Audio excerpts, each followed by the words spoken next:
Good evening everyone.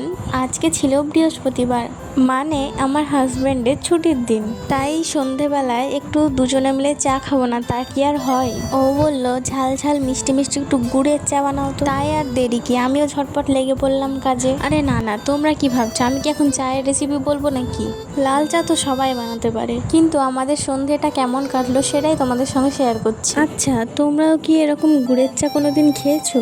না খেলে just একবার ট্রাই করে দেখো, সত্যি বলছি দারুণ লাগবে।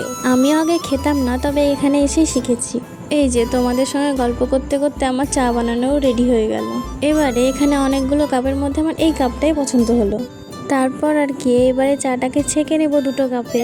অনেক দিন পর দুজনে মিলে একসঙ্গে বসে চা খাবো। আসলে সকালে যখন আমি ঘুম থেকে উঠি তখন ও ঘুম থেকে ওঠে না, আর ও যখন উঠে তখন আমার চা খাওয়া হয়ে যায়। তারপর প্লেটের মধ্যে বিস্কুটগুলোকে সাজিয়ে নিয়ে দুজনে মিলে চিয়ার্স করে আমাদের সুন্দর চাটা এনজয় করলাম। শেষে একটা লাভ বাইট কেক দিয়ে এই সুন্দর সন্ধেটা কমপ্লিট করলাম।